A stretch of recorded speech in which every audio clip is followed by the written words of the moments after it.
I'm Anne-Marie Hoff, dealing with story imprinting, and today I am with my partner, Holly Amaya, as usual. So, no surprise. No surprise.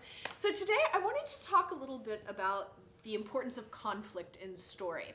And the reason I want to talk about this is we do a lot of training all over the country, and one of the things that comes up frequently is people will have a story that's really an example. It ain't a story. It ain't a story. I already know where you're going. It's like, we also had a client in Ohio like that.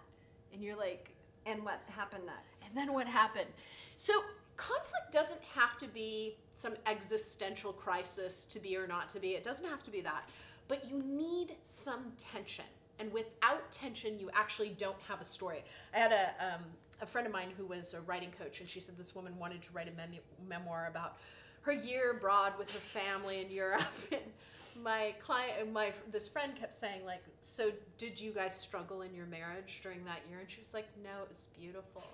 She's like, did your kids struggle in the new culture? She's like, no, they loved it.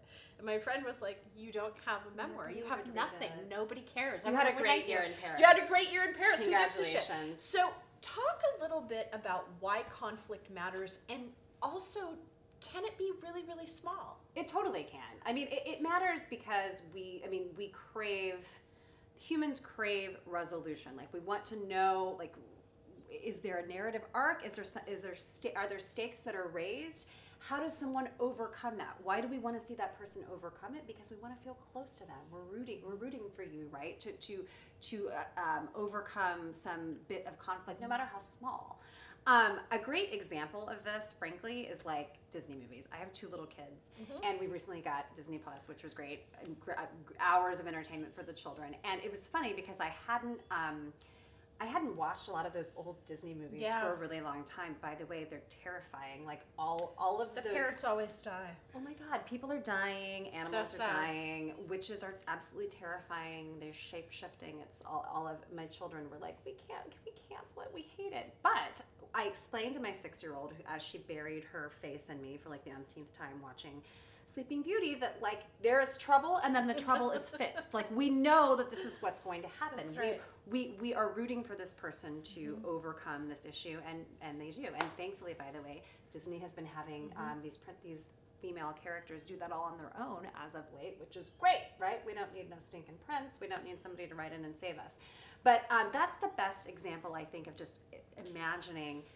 You lay the groundwork, you've got a conflict or some tension that arises, and then it's overcome, right? That's the basic structure. Yeah, and I would say that the idea of conflict, I mean, if you look at any religion, every single religion in the world is based in narrative. Why? Because narrative moves, it's transferred from one human into another. It all has an origin story. It all has conflict in every single story. If you look at any sort of kind of like old, like nursery tales, things like that, fairy tales. They're so scary. They all have conflict. That tension is required because we want a human being to overcome something and to get to the other side.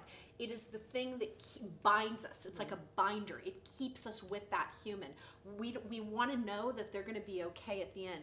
If they have nothing to overcome, we don't care. So the stakes aren't high enough, and there's no emotional investment. And that's why I think the conflict is so important, even when it's small, right? Even when it's modest. Totally. So one of the things for you to think about when you're crafting your own stories is, does this have enough tension? Is there some struggle here? And I have to say, just pay attention to it in movies, in reality TV. Oh Reality TV does a great job of manufacturing conflict, manufacturing tension. And by the way, we're not advocates of that. What I am saying, however, is the reason they do that is it is a formula of engagement. It's what pulls people in. They want to know what's going to happen with this person that just threw a tantrum, had a struggle, wants to quit, all of those things. That's how they actually employ conflict inside of reality TV and why it's so successful. So when you're crafting your own stories for presentations, for keynotes, for whatever you're doing it for business development, make sure that there are some stakes there, that there's something to overcome, that there's some kind of tension. Because without it, you effectively don't have a story, and that piece is not negotiable. So that's something to think about, and if you have any questions, be sure to reach out to us. We look forward to hearing from you. We'll see you next time.